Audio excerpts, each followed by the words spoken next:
And I'm excited we have Stallion Rogers on episode 20. Big 2-0. Episode 420. Not yet. We're coming though. All right, so we'll go ahead and get this thing started. We're here, Backbreakers and Bites, episode 20. We've got Stallion Rogers. This dude got on our radar with all the chaos he's been making at CCW. Probably one of our favorite heels at the moment.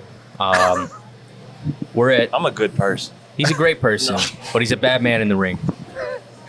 But we're here at my brother's barbecue in Port St. Lucie. Stallion, you want to tell us why we're here? Before I do that, I usually, you said he's a good person, but he's a bad man in the ring. And I usually say, oh, he's a good person, but he sucks in the ring. So that made me laugh in my head. But yeah, I mean, tell you guys why we're here doing a fucking podcast, right? Yes, I love you. Yo, just turn it towards you because the front picks up the sound. Oh my god, I thought it was like, no, gotcha. No, it looks like it, but I'm a little it's stupid. Man, y'all missed out yesterday.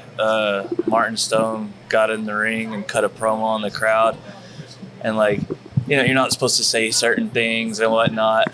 But Martin literally looked at the crowd and he's like, "You're a bunch of inbred retard mongrels." And I looked at him and I was just like, "You use the R word?" Dude, in my eyes, I was like, it wasn't me. I didn't say it. I was so thankful. That's incredible. Yeah, he's a wild man. That's funny, man. I don't know if you want to talk about that, but people don't know you've had your own I'll talk about own lessons. Yeah, I've had a lot of lessons inside and outside of the ring.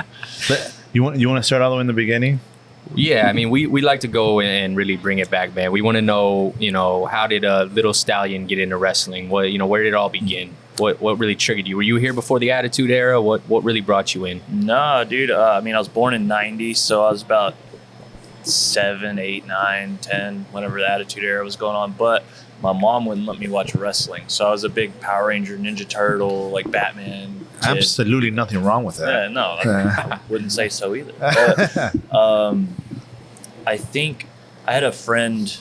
His name's Cristobal Salcedo. Everybody calls him Balls because his name's Cristobal, so they just call him Balls. And he would always disappear on Monday nights for as long as I've known him. Been friends since 2nd or 3rd grade. And I was just like, where's this dude going? Because I didn't know about wrestling. I think I'd seen Booker T on WCW one time as a kid flipping through the channels, and my mom was like, you can't watch that. And I was just like, okay. Anyways, one time I decided to follow him and like go home with him on a Monday night. And like, he just went straight home, turned on the TV, and there was wrestling. And that was my first introduction to it. And I was just like, what is going on? And it wasn't so much like I was always the kid on the playground, like, oh, you watch that fake wrestling crap, because I didn't know anything about it. Yeah. I was just running my mouth like everybody else did because I was a little jackass. And it wasn't so much what was going on inside the ring that captivated me as much as it was the fact that I was a little ADHD spaz bastard kid that just fucking needed attention. And I saw these people walking out to their own music, their own lights, thousands of people giving them the attention that they're looking for on TV. And I was just like, I want that. What?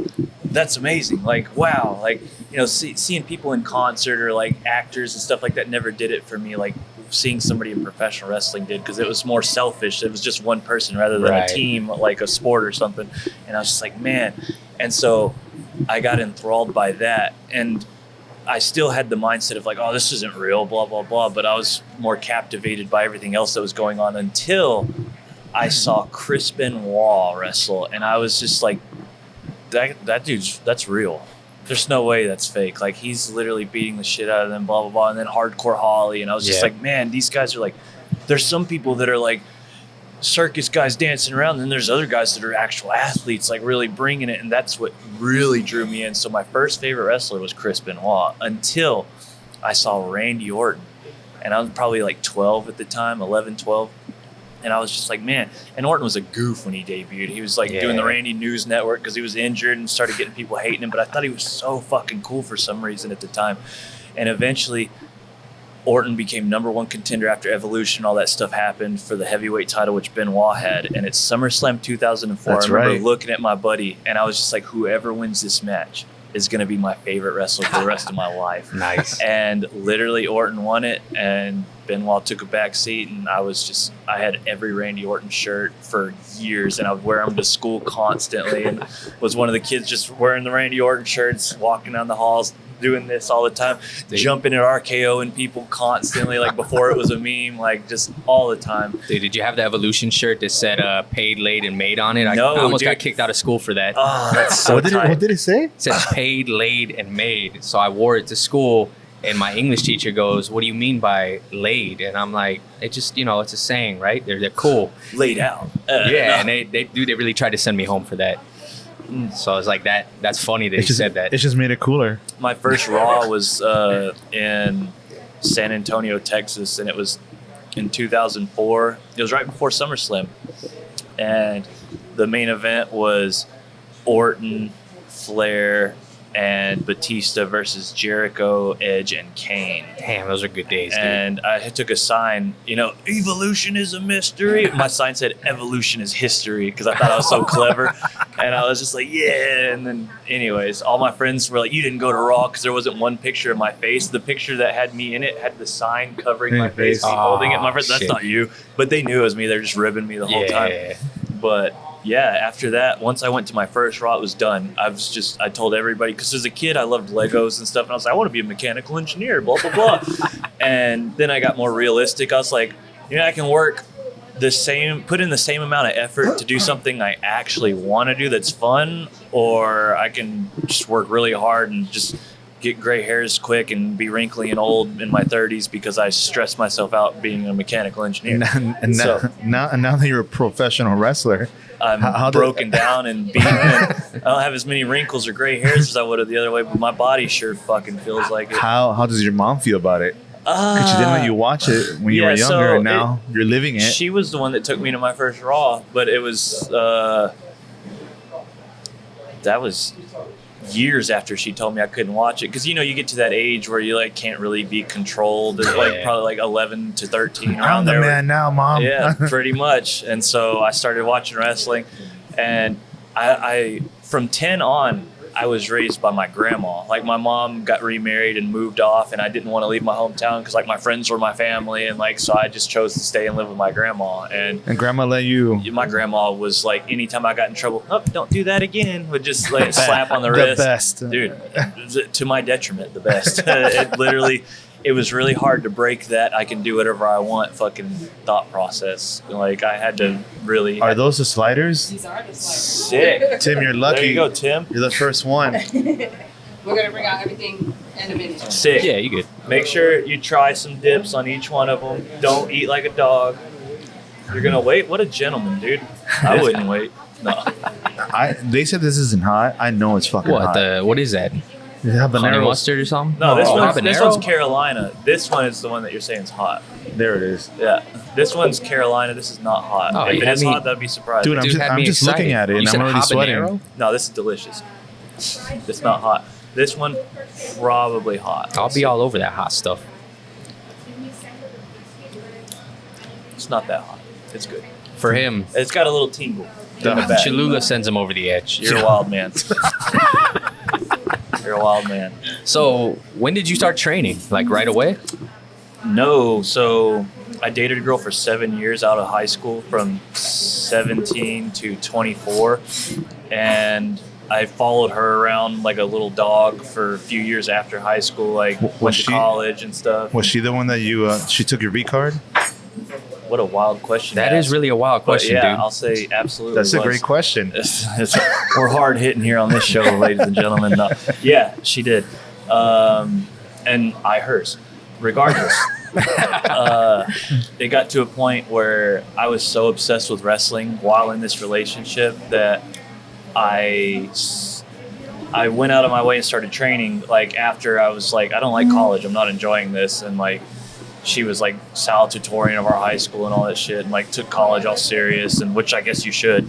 But I ended up quitting college and going to train wrestling because my friend Cristobal found a wrestling school back in my 30 miles from my hometown in Odessa, Texas. Old school wrestling ran by Fred Urban III, rest in peace. And got very fortunate that I got to start there because Fred had very high connections. Like my first year in the business, I stayed in the lake house in Big Sky, Montana with Hulk Hogan and Jimmy Hart and Brooke Hogan. What? Whoa, wait a minute. You're going to have to go into that a little bit. Oh, there's plenty more. Because Fred was a promoter that most promoters are taken advantage of by the boys and the vets. Not going to lie. I don't give a shit if you don't know that. Now you do. Fred was he knew how this shit worked because he started as a wrestler, but he had a son that loved wrestling and he wanted to do well for his son and start a promotion, so he did. And Fred had ties with everybody, and nobody treated Fred like a mark. Like they were just like, this dude genuinely cares about the business and takes care of us, like works his ass off outside in the oil fields so that he has the money to take care of us. Like just constant names were coming in early on. I had seminar after seminar. From my first seminar was Billy Gunn right when he signed with the PC. Like, so the WWE allowed him to come do this seminar he had scheduled before he got hired. So that was my first seminar. And it was the first time I was back in the ring after shattering both heels in my feet 2 months into training. You pulled an edge? Not necessarily. I was practicing how to go over the top rope, and I just got new boots, never worn before, and went over the top rope, landed on the floor, both heels like first, and my knees just buckled and I couldn't stand up. And I was just like, what just happened? And my feet were like purple and gross, and I laid in bed for a long time. It sucked. But yeah, came back for that seminar with Billy Gunn, and then I was off to the races. After that, it was a Matt Hardy seminar, then a Shelton Benjamin seminar, then a DDP seminar. And it was just constant names, like just coming in, and like Chris Masters and Carlito did a joint seminar, and like got to hang out with it. It was awesome, great time. And from there, it was just off to the races. Like, I feel like I plateaued there at that promotion, being my first promotion, because I was, no offense, but head and shoulders above everybody else, except maybe one guy who didn't have the drive to go out and do more because he was already like in his 30s and wanted to like find a wife and get married and do the normal shit, which I never had any aspirations to do at the time. So I was on Facebook one night and I saw a seminar for a week-long Ring of Honor camp in St. Louis, Missouri in July of 2014. And I showed up to class, to training the next day, and told everybody in Odessa, Texas, like, there's this seminar, it's $300, it's 1,000 miles away, but like, it's blah, blah, blah. Like, who wants to go with me? And everybody's just like, you shouldn't do that. We're not ready for that. And I was like, it says all experience welcome. Like, what are you talking about? So I did it. I drove 1,000 miles by myself, stayed there for a week, paid the money, did the camp. And after the camp, the dude asked me, he's just like, hey man, what do you want to do after this? Like, I was just like, I want to wrestle. I want to keep doing this. He's just like, well, Texas is kind of a black hole right now, which it was at the time. Like it was all NWA before it was like worth a fuck. And I was like, you know what? You're right. So I pretty much like decided from July to November. November is, he got me on Ring of Honor in San Antonio as an extra to get pretty much double chokeslammed and beat up by War Machine, Ray Rowe, and Hanson, who are Ivar and Eric. And so after that, I was like, I want to be in Ring of Honor. I want to do this constantly. Like, and he's just like, move to St. Louis, keep training with me. Which was kind of like, hey, give me your money and come up here, and like, I don't care what happens to you. But I went up there and I started excelling there too. And so my first month in St. Louis after moving there, January 2015, I was doing ROH dark matches. Like, I remember after my first match, Roddy came up, Roderick Strong was just like, man, blah, blah, blah, giving me advice. I was just, holy fucking shit, this dude, like, I love you. And you're sitting here talking to me, giving me advice. This is awesome. And it just kept going. Like, and being around the ROH back in those days when it was like the Bucks, Cole, like all those dudes, it was a really good experience for me coming up because I got to be the dude that got the streamers out of the ring, but I'm sitting ringside constantly watching every match, learning as I'm sitting there. Most guys are sitting there on their phone trying to text and shit, and I was just like, fuck that, like, I love this.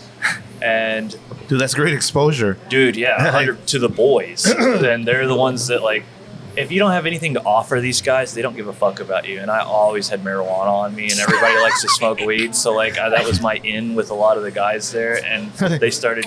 Come on, Yeah, Cam. 100%. And they started like taking me under their wing and shit, like the Briscoes, Silas, Kenny King, all them. Like those were my boys when I was at ROH. So it was really cool to be around them constantly. Dude, and anyone who's a fan, Dude, those are big names. yeah, it was. I was very fortunate, but I also got myself there. It wasn't happenstance. Right. I fucking put it. But like you said, you left all those guys behind that didn't want to come. 100%. Imagine those guys would have gone with you. Well, then again, they a didn't lot have of them are kicking themselves to this day. Like my best friend Cristobal, who stayed behind because he had a truck payment and a girlfriend and didn't want to leave his oil field job.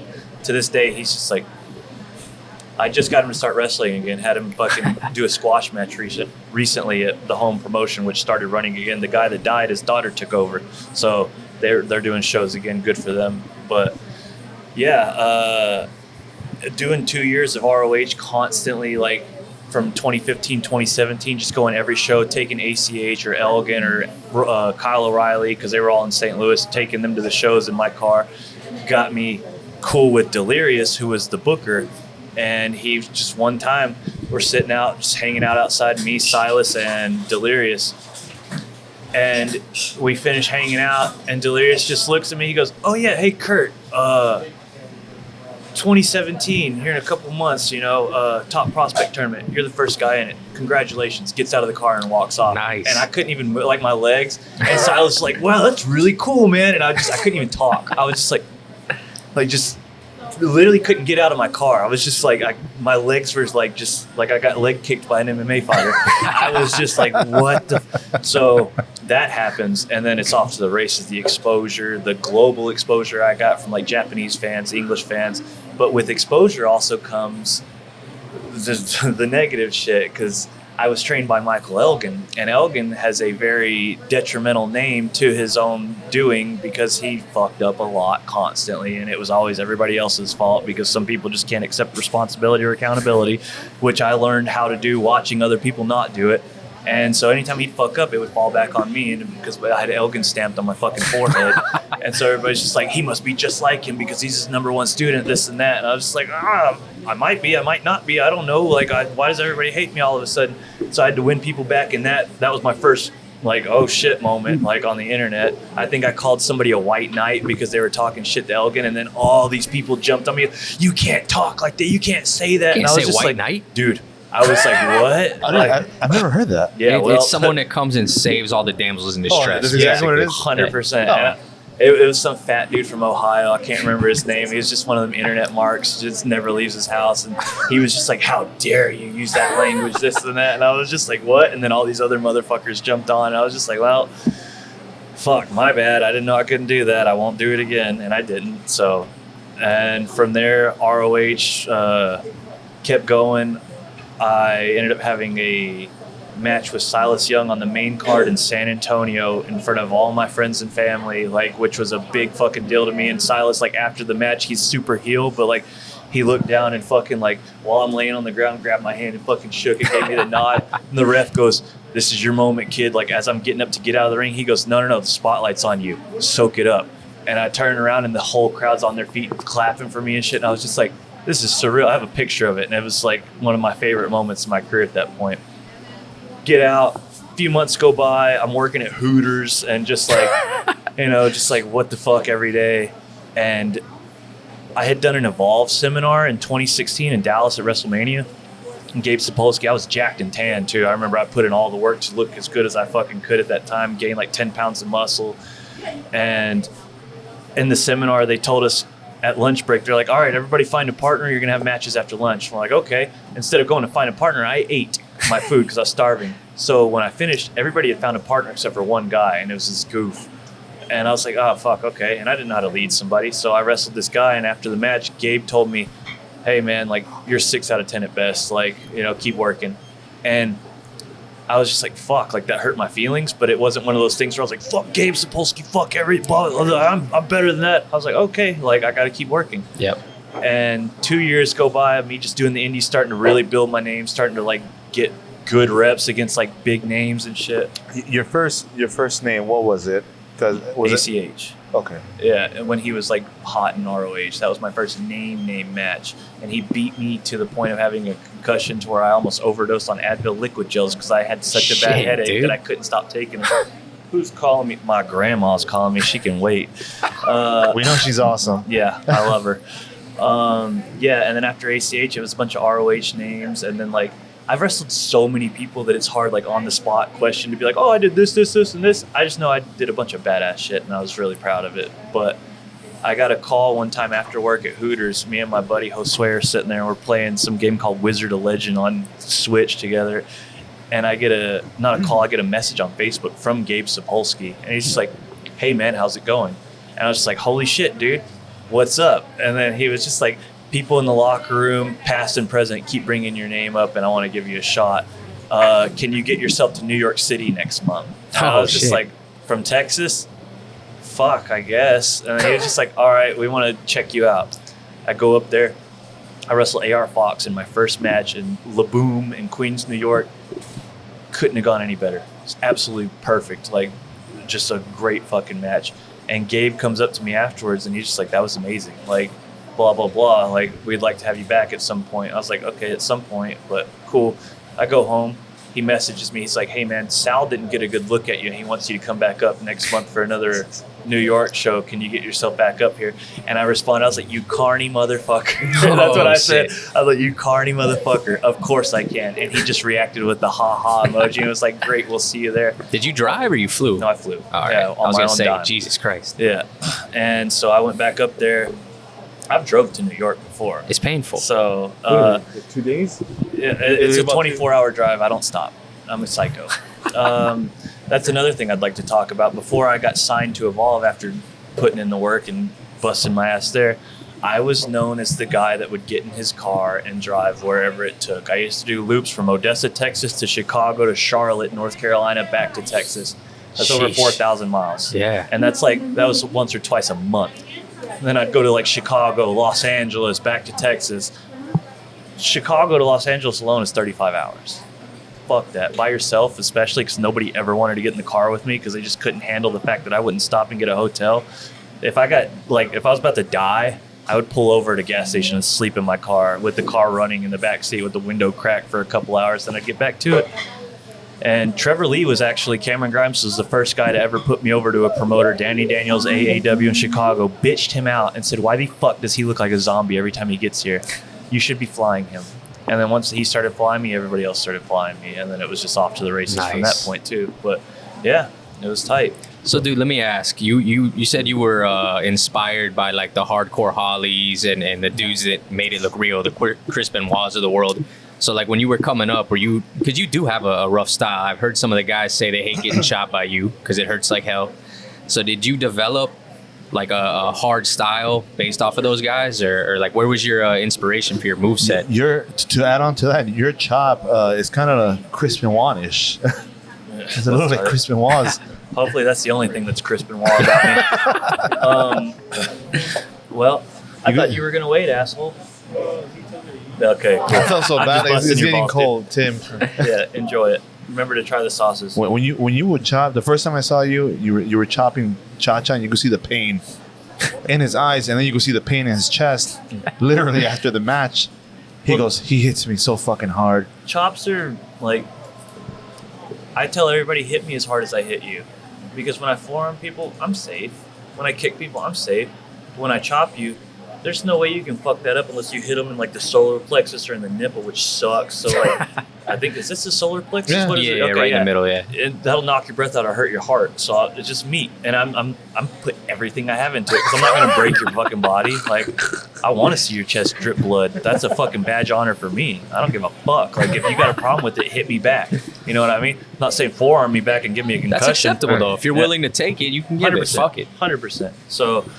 Yeah, and I just want people to check their disbelief, like when they go watch a Marvel movie or something. I want them, they know it's fake, but I want them to be like, holy shit, that might be like fucking real. Like, you know what I mean? So that's why I throw nasty suplexes and just chop the fuck out of people. One of the moves that you have in your arsenal is they're in the corner and you stomp on their feet and you do that fall away DDT. I love that. I love that. Fun fact: when I was in WWE, Road Dogg asked me, to. God damn it. Road Dogg asked me to make that my finish. And I was just like, oh, I don't want to like have to every time I get into a finish have to put them in the corner in a seated position, and then because it's just predetermined. He goes, but you do it anyways in your comeback every match, and I was just like, oh shit, and I didn't do it, and I think that rubbed him the wrong way. But at the same time, that was when I first got there, and it didn't deter me at all because literally like 2 months later, I'm #1 contender for the cruiserweight title. And then I got COVID and had to have that pushed back. And then immediately after getting COVID, I had it's called a PC Live match where it's like AAA, Shawn Michaels, Regal, like Canyon Ceman, Finn Balor was there when he was NXT champ. A bunch of people were there, and they watched the guys that just got signed as well as like the fucking athletes that they bring in from the world to wrestle. And like they just evaluate. And I'm in the main event against a guy named Tino Sabatelli. And Tino, in the first 30 seconds of this match, drop kicked me in the head so hard that it knocked me unconscious. And I've never been knocked out in my life. And I've been in a lot of fights. That must have been a hard fucking kick. Drop kicked me in the head. They said I went full rigor mortis. And he goes, that's how you work. And he, for some reason, and then he covers me. Jacob Clemens, Jake counts 3, 1, 2, 3. And this is the first 30 seconds of this main event match that I'm supposed to go over. And literally, everybody just like gets quiet, and they said I sat up like the Undertaker, and I just go, that's never happened before. And Triple H goes, well, I guess that's it. And they turn on all the lights, and that was the end. And literally I was just like, oh no, because the next night, that was a Tuesday, it was Wednesday the next night for NXT, I was supposed to have my title match on TV. So they pushed that back because I had to go on concussion protocol. But I also have the record in WWE for the fastest recovery from concussion protocol ever. So I'm proud of that because they make you take the test, I forgot what it's called, the impact test. And I fucking aced it like when they first gave it to me. I think it was 5 or 6 days later. And then they still, even though I was cleared for the match, they bumped it back a week. And then that week, all the plans had changed and all that shit. And then afterwards, I had my favorite match ever with Mansoor on 205 Live. And they liked it so much that we were going to do it again on NXT the next week because it was so good. And anyways, in training, the day after that match, I shattered my wrist taking a drop kick again. And there's like, wow, this guy's fucking can't take a drop kick because he gets fucked up every time. I took a drop kick. Tahuti Miles landed right, or Ashanti Adonis landed right on my hand and pressed my hand into my wrist, like it folded that way, and it exploded. Did you hear it? No, but or I you felt it. Yeah, and my hand just immediately swelled up, and it was at the end of training, and Sanjay Dutt was our coach at the time, and Brian Kendrick, both of them were our coach, and I literally told him, I go, I'm done training today, I feel like I have a headache in my wrist, and they're just like, okay. And then I go home, I don't tell the doctors I have more matches on TV without saying anything, because I want that extra fucking payday that you get for wrestling on TV. And eventually they're like, hey man, like something's not right. We need to get an x-ray. And I was just like, okay. I knew it was broke. I just didn't say anything. It didn't hinder you at all? Huh? It didn't like hinder your performance at all? Of course it did, but I'm smart and I can work around it because I've been on the indies for years and had to do that anyways without people paying for it. So, badass. That's mine. Thank you so much. That looks delicious. That looks really good. So, yeah, I went on the injured reserve list, and during that time, I was 2 weeks away from getting medically cleared when Vince fired Samoa Joe, and Triple H rehired him the next day to NXT without telling Vince, and Vince got pissed and was just like, you're going to fucking hire this dude that I considered a liability and use the money that I pay you to bring him back? Fuck that. And he took NXT away, and that's when NXT 2.0 got made, and he fired 100 plus of us in one fucking day. That's such a Vince move, right? Yeah, well, I was one of those people, and I remember getting the calls, having lunch with my great-grandma and my grandma, and Canyon Ceman calls me. I go, I gotta go outside real quick. And I just walk, I knew it was happening. I go, what's up, dude? And he was just like, hey man, I really hate that I have to do this right now. You're not the only one, trust me. Like, this is not a good day, and we gotta let you go. And I was just like, did I do anything wrong? He goes, no man, it wasn't you. So was that aside from the incident? What incident? The tweet. The incident? Oh no, that happened after all this. Oh. Yeah, that's when I was already gone from WWE. Oh, so you got cut before you even did anything controversial. They just were like, yeah, 100%. I almost got Me Too'd whenever I was in the process of getting hired by WWE by a dude in Chicago that yeah, said, this is the sack tapper. yes. Yeah. Literally, man, and people were like, you never apologize for that, and I never fucking will. Because Don't. this dude literally tried to take an actual thing that is like, I think the Me Too thing was good in the sense of like, people that needed to get called out got fucking called out Right. and are fucking out of this business because they make the rest of us look fucking bad. But like Scumbags. anything, people take advantage. Exactly. And this dude got his feelings hurt because I fucking unfollowed him on Twitter and was just like, Kurt Stallion touched my penis in front of my shorts repeatedly fucking outside of an Evolve show in Chicago in August, whatever. So we read that, and I'm just thinking like, man, if they're just passing around a joint, Yeah, like a he fucking kept nut check. babysitting it and it kept going out, and I was getting annoyed. So finally, it babysitted it one more time, and I just went, "Hey, fool, pass that!" Bop. Well, dude, And he if, went, "Ooh." honestly, Is if this you're you? getting, yes, mine. Oh. Appreciate it. Oh no, I'm good. Thank you. I mean, dude, we're gonna get canceled now too, because back in middle school, I think me and my boys all sack tapped the shit out of each other every time we seen each Yeah, other. every person ever. Like, we've all been through that. But this dude was just in his feelings because I unfollowed him on Twitter and was gonna take advantage of this. I think I fucking had movement. probably like nut checked over like 100 people Don't in my get entire yourself life. canceled, brother. It's too late for that, Yeah. dude. But every episode gets worse. Yeah, so anyhow, WWE, I'm in the process of getting hired when this happens. And they hit me up and they're like, hey, man, you got to clear this up or we can't hire you. So I got it cleared the fuck up. Right, you said an Yeah, apology, this yeah, dude whatever. So literally- this was all water under the bridge. Yeah, he before you even got tweeted in. out what happened between me and Kurt was considered locker room banter, and I overstepped the gun. I should have reached out to him and talked to him about how I felt about it, But this and that. the So what- damage is done. He already Yeah, I fucked know, it up, right? But I got hired anyways once he Oh, tweeted okay. that. Yeah, it was fine. Everything got cleared up there. So that's water under the fucking bridge. After I got released, I had done a podcast sometime before I was in WWE where I had made a statement. What did I say? Ricky memorized it. The purple hair, blue hair. Yeah, so he was just like, do you ever get, the dude talking to me was like, do you ever get like flack on the internet or people like fucking with you? I was like, the only people that attack me online are, and then I said, purple haired chicks that call themselves dudes. And and immediately after that, I was just like, and now that's not a shot. I was like, that's not a shot at trans people or whatever. No, not I at don't all. care. Like, you do whatever you want. I support it. Like, whatever. Like, I'm not talking shit about anybody. You're not They wrong. just they cut that shit and made a fucking soundbite of it where it was like, that's all I said was the purple haired blah blah blah. I mean, And- that's the world we live in now, dude. yeah, I know. So I did that, and literally within 12 hours, I was unbooked from everything. The internet was piling on me like, he's a fucking transphobe, this and that. And I was like, my sister's lesbian, and like, I've got trans friends. Like, no, I'm not. But I didn't say any of that. I was just like, I'm sorry. I fucking made a mistake. I shouldn't have done that. My bad. Like, I didn't mean to hurt y'all's feelings or anybody's feelings. It wasn't directed at anybody in particular. And that was it. I was fucked for like a year. Dude, that's the PC world we live in nowadays. Like, it's just about hurting people's feelings. Yeah, well, I'm not. I'll fucking get myself canceled again if I get too much into this, because like, No, we're not gonna do that. at that point, I was hurt that they were hurt. I felt bad that I made people feel bad, and now the more it's talked about, people trying to like lump me in with like the Joey Ryans and like the other motherfucker, and I'm just like, not at all. Like, No. 0 fucking percent. I've never raped or sexually assaulted anybody in my fucking life. I'm pretty goddamn inclusive if you actually know who I am to my fucking core. Like, I don't give a fuck like about any of that shit. Like, I just want everybody to be fucking happy at the end of the day. Right, that's all that especially matters. myself. Yeah. You know what I mean? Like, we all want to be happy. Hey, feel free to dig in whenever you want, dude. Oh, I will. So, yeah, Do we get a shot?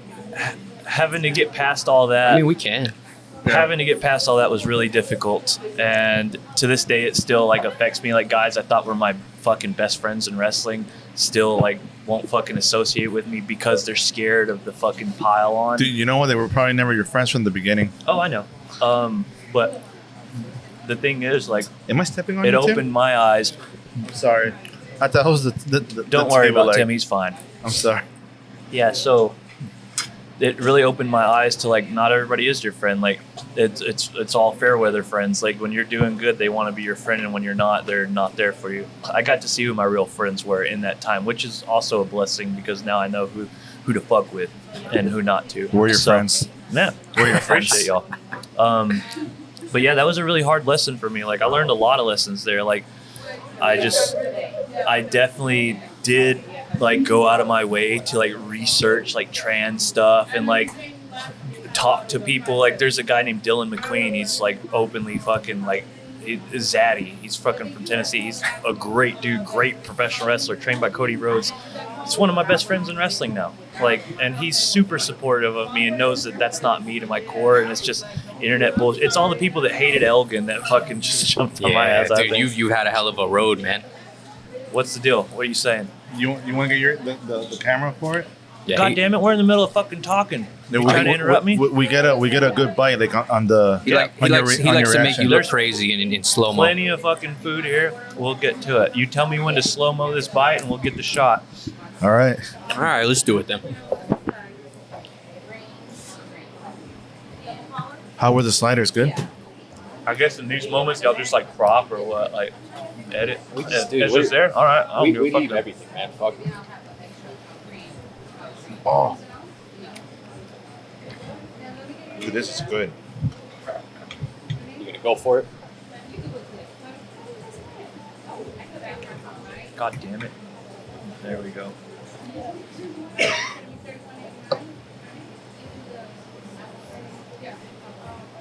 That's really fucking good brisket. Bro, these are great. Is that rib? Yeah, you want one? No, Want a rib? Appreciate you. You want a rib? I thought you went for the oxtail. Tim's like, I'll take It one. was $30. Refill? I'll take a refill. Thank too. you, ma'am. We're all drinking. Yeah, we're all drinking the same thing. Y'all recording still? Is it a podcast? Yes, ma'am. Thank you so much. So what y'all post on YouTube? Yes, ma'am. YouTube, Facebook, Instagram, Spotify. Clinch Chronicles. Clinch, CLINCH. Yep. Yep. Appreciate that. I guess this is the food break. Yeah, it's about to get quiet. That's fine. Did they? So, how much of a difference? I know there's a massive difference, but going from the Indies to WWE, that pay jumped up big time. At first, not as much as you'd think. But Really? yeah, when they hire you, it's fucking for a low ass number so that if they don't want to keep you around, it's just easy to get rid of you. But my second week there, I got a $20,000 pay raise because I tried to fight a guy that Thank was you like so 3 much. times my fucking size because I felt disrespected by him in the PC. And apparently they thought that was cool, which is, it's a weird fucking world because I got a call from Canyon that same night. I was so scared when I answered the phone.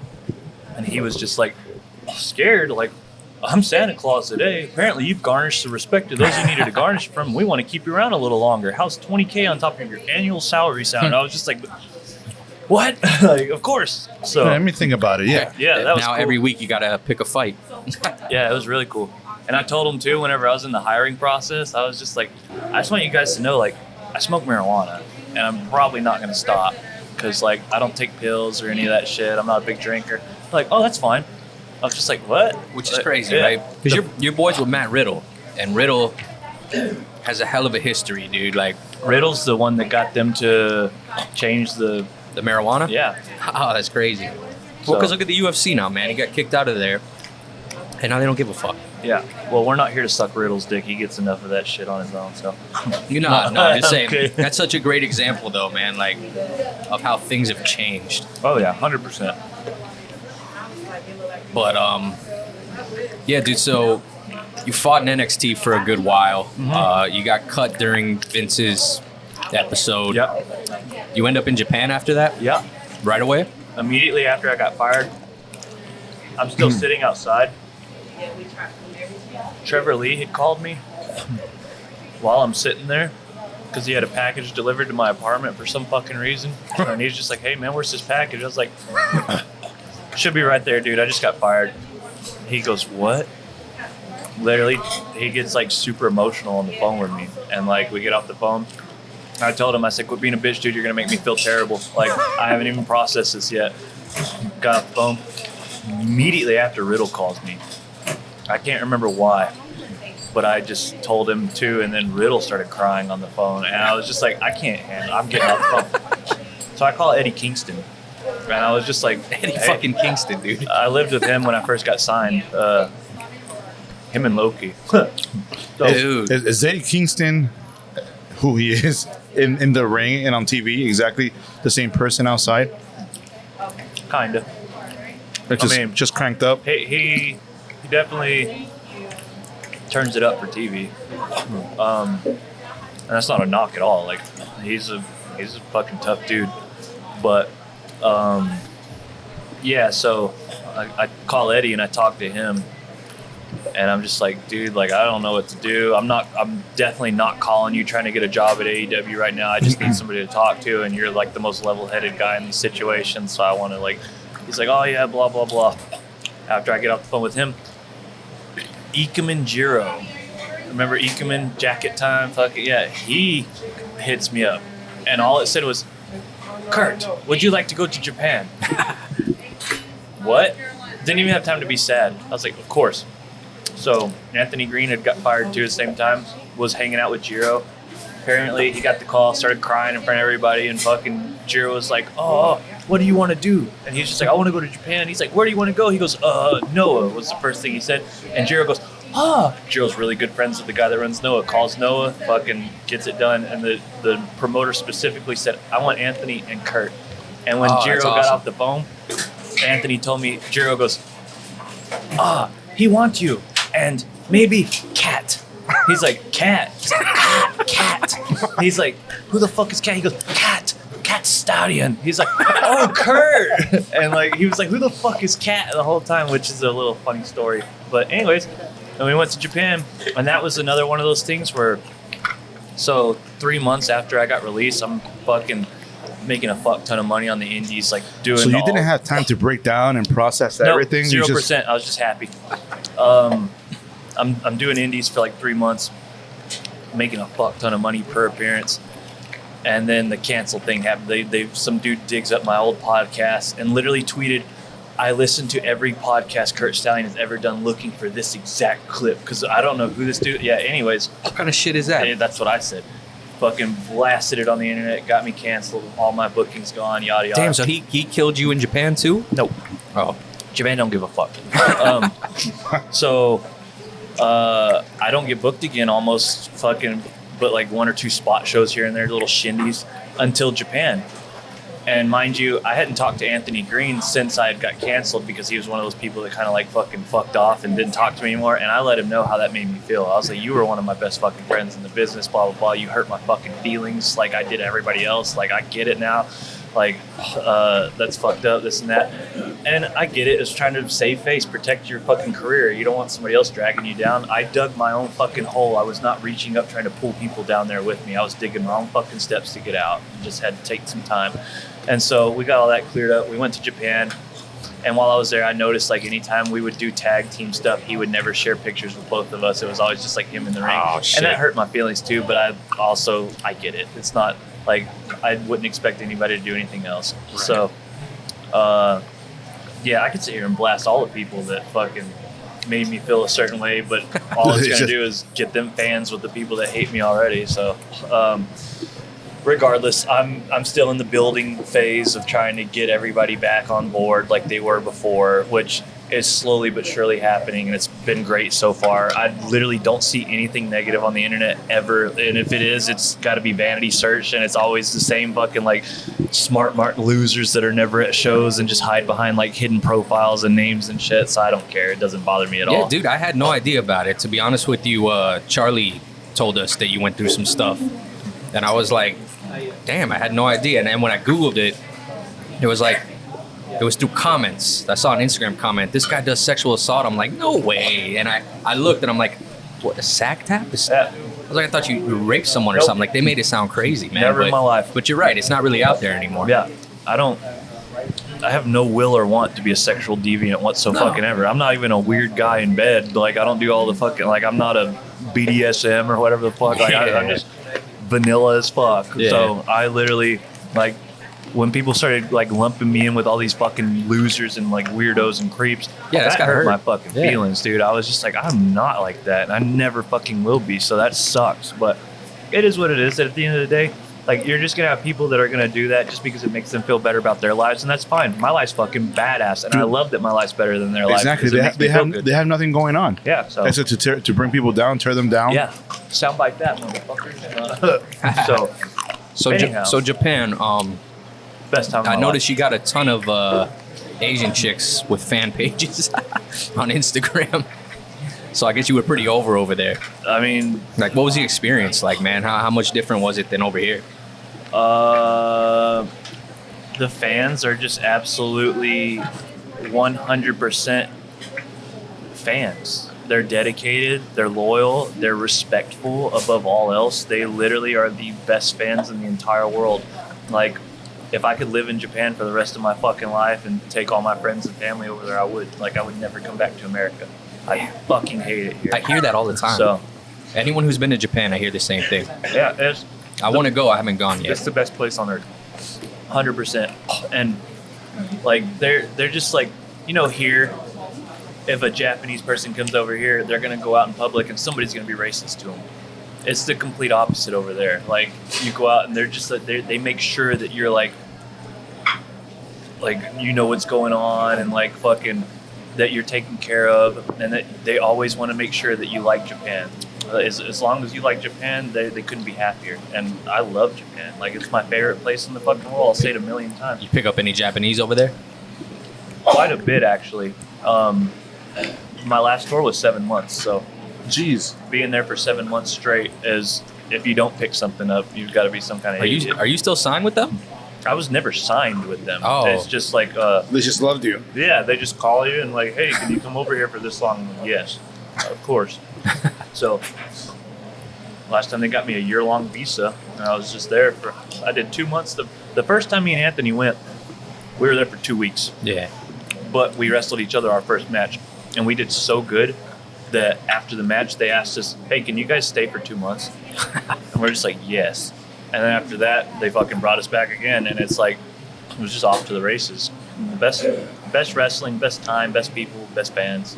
So, dude, like, I'm a huge MMA fan. We talked about this a little bit ahead of the podcast. Sakuraba. Sakuraba, dude. Like, how did that happen? How'd you meet up with him, and how was that like? So he wrestles for Noah, and they found out that I'd done jiu-jitsu in America, and they were just like, oh, you should come to Sakuraba's class. Oh, so did you roll with Sakuraba then? Oh, yeah. That's awesome. You're so jealous right now. Dude, I'm beyond jealous. That's like my dream. Yeah, he Him doesn't and speak Genki English Suda. like at all, but I say at all. He can say like a couple words, but Yeah. no sentence structure, any of that stuff. He always told me I have really, like, if I get a hold of you, he's just like very strong, very good. Like, he said my limbs were so long that it's like he would coach me with like body language rather than verbiage, or he would tell like one of the Noah rookies that knew English, and then they would tell me, and it was just like the best experience ever. Like, I got so much out of just going to those training sessions that, like, more so, and I'm not knocking anything I've done here in America Yeah. jiu-jitsu wise, but like It's a little different too. He's a catch wrestler. 100%. Like, to warm up, they just make you kickbox. And like, I was just like, what? Like, we don't stretch? Like, he's like, you should have stretched before class started. Like, let's start warm up. Just kickbox each other. And I like that. it was tight. So yeah, I really enjoyed it. So you've been training jiu-jitsu for a while now, or? No, it was once I got canceled and didn't have anything else to do, I started. And I think in my first month, I ended up doing Naga. Like, just because I was like, fuck it, let's do it. Not the Naga. Yeah, I made it to the finals and lost 0-0 to a guy named Ricky Marin. And I remember when I first touched him, I was like, his arms are like trees, and I immediately was intimidated. I was like, oh, fuck. So I grabbed onto him, and I just didn't let go for the whole time, and he won by being the aggressor. Yeah, he's on Because top. I did not let go, like, at all. I couldn't. I was so scared. I was just like, I can't beat this guy. Yeah. He's so What was that, strong. open weight? No. He was literally just jacked as fuck. Oh, like shit. I was taller than him, but he was smaller. But you know what I mean. So Well, dude, like when I roll, you're my nightmare, man. Like a lankier guy, I hate that. oh, dude, the yeah. stocky I learned guys, how to I learned how to. yeah. Dude. That was my second month. So like now, if it was a Yeah. rematch, I think I'd actually. But it's just funny. You don't realize that going in. You're like, yeah, the jack guy. Oh, this is not good. But you don't realize that the long limbs. Yeah, they help a lot. Yeah, dude. That's to this day. That's my nightmare because I'm short as fuck too. Not using that anymore. Oh, thank you. Was that an extra one, or you? Yeah, it You was giving him? Tim's. You giving him a thing full of Tim knives? got the slider, so he didn't use the fork.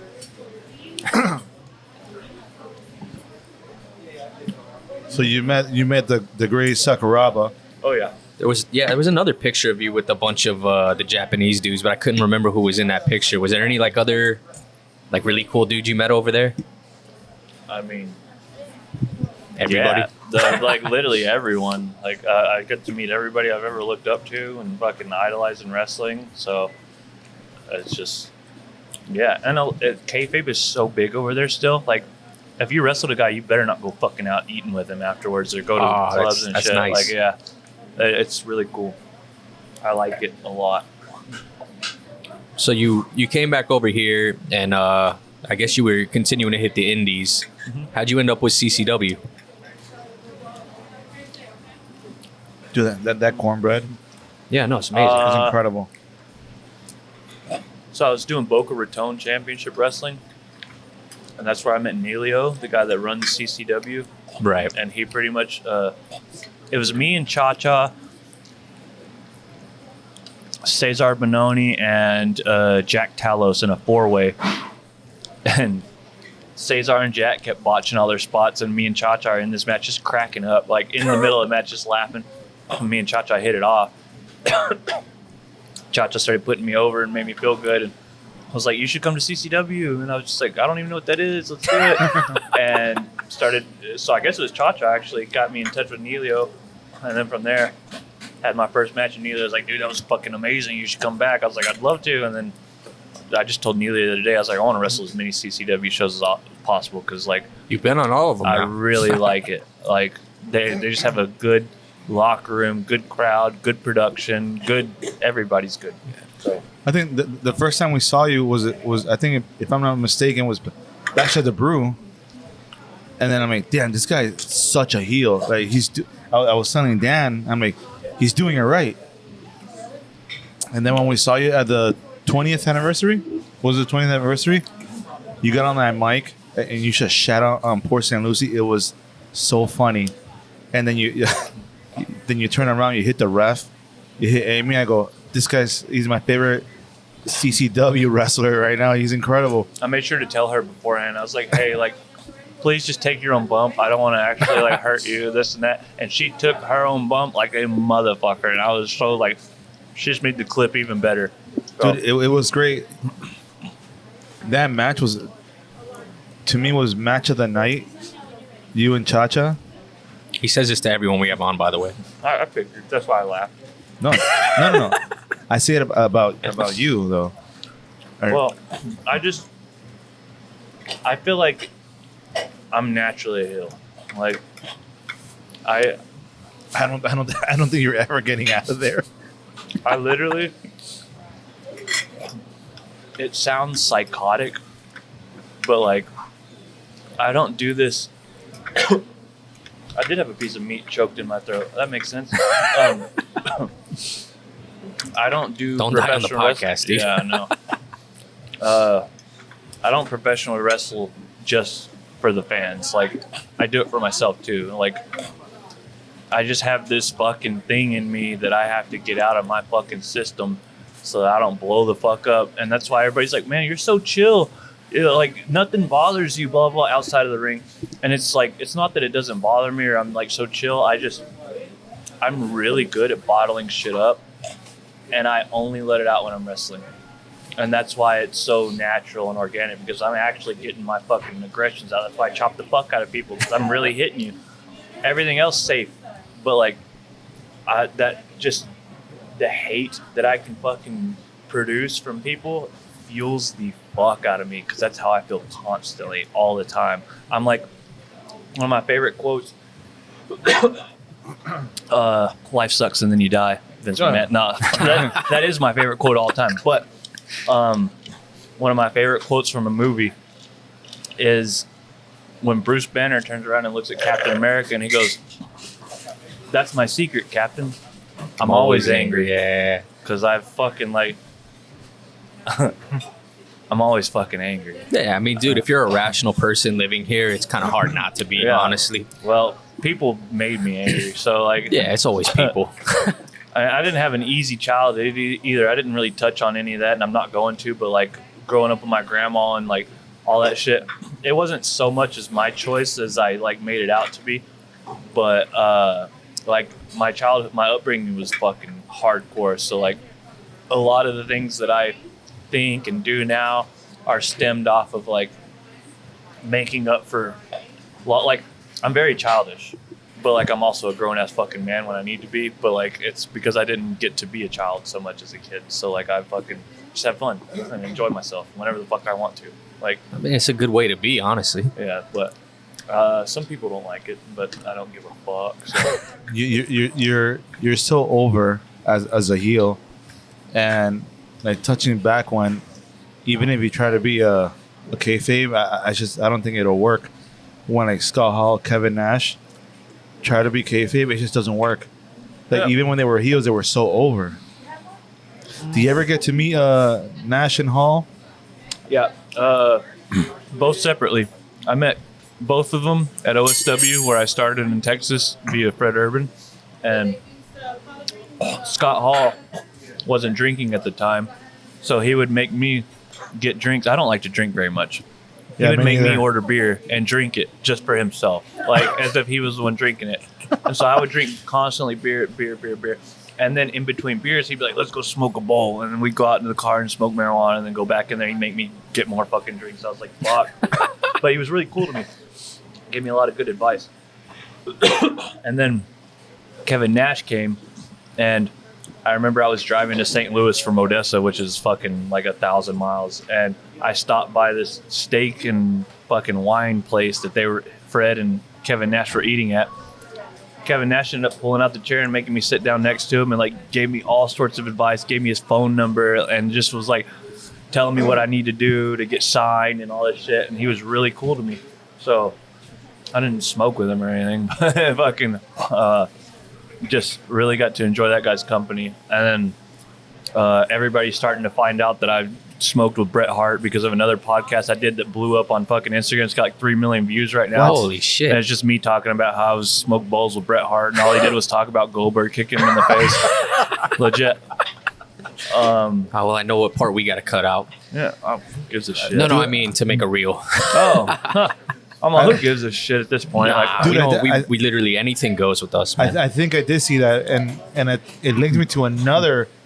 I feel like I've seen that from other people too. Yeah, it sent me to like another. What are they called on YouTube? Related a videos. Short? Yeah, like another short. And they were saying how Bret Hart, when he starts smoking now, like he's talking about everything and everything, but he just comes right back. He full circle. Yep. How Goldberg ruined his life Every time. I smoked with him twice, both times about 2 hours. Everything would relate back to that. I'll be honest. It was with you. sad. this is the perfect place to interject the question. I hate Goldberg. Shawn Michaels versus Scott Hall. Mm-hmm. Who you got? Who's your guy? I mean, honestly, just based on fucking Texas alone, I'm gonna say Shawn Michaels. But Oh, dude, you're like 10-1 at this point. yeah, Well, there's always a but. We all love Scott Hall. no, Scott Hall's tight. Scott Hall was great. Scott Hall's a wonderful fucking character and a great person from my experience.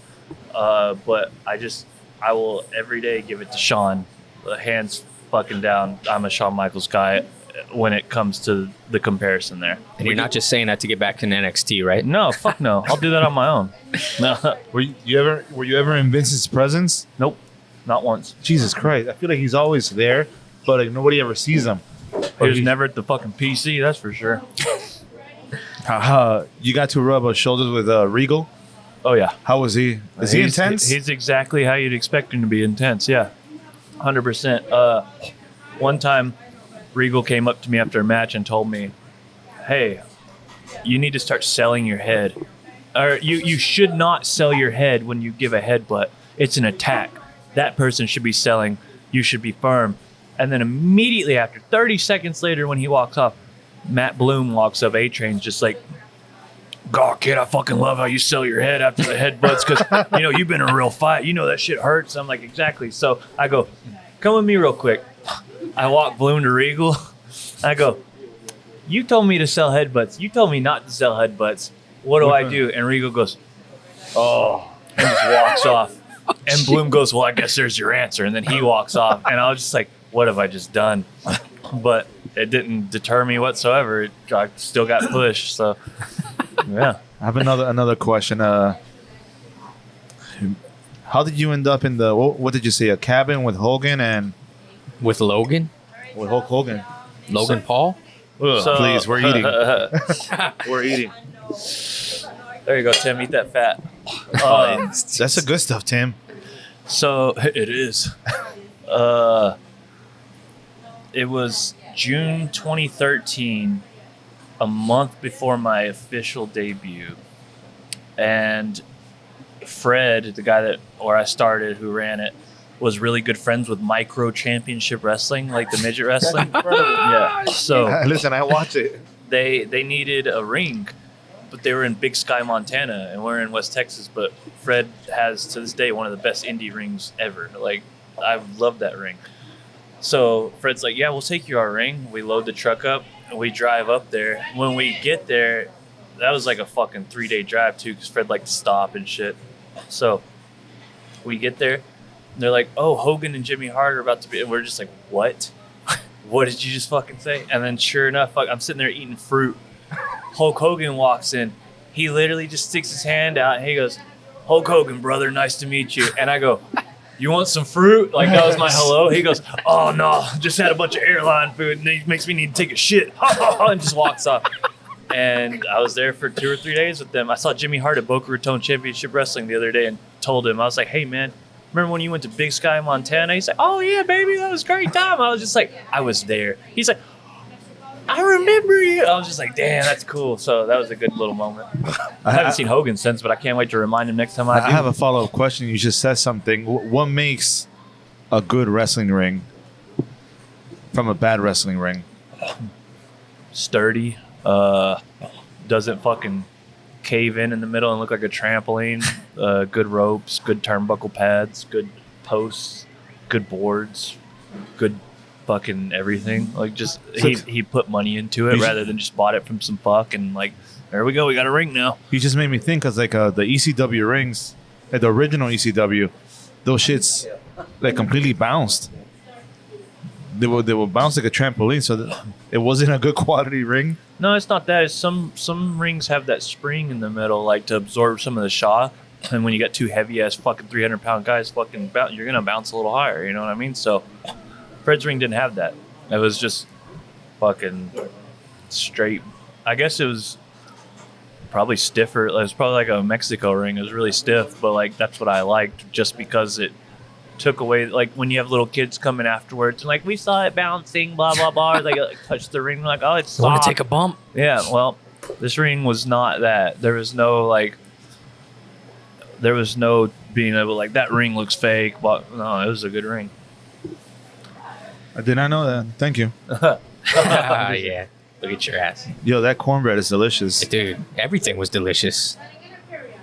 My family almost disowned me because I don't like cornbread. So Really? I'm gonna taste this. It's got actual corn in it. I saw that. Yeah, but it's not too crusty. It's soft. It's not dry. It's not dry. It's not dry at all. It was super moist. They make them and then pretty much they have the consistency of a scone, but that's a good cornbread right there. I'm not gonna lie. I like it based on the moist sweetness of it. Like, dude, everything was super sweet or like salty. It was awesome. Everything was awesome. Really good. Really fucking good, honestly. So Stallion, it's been a pleasure, man. Thank you for sitting down with us. We've been waiting for this one for a minute. Tonight. Exactly. So we don't want to keep you too late. We know you got to go wrestle. War Games. We're That's gonna all the promotion I'll do.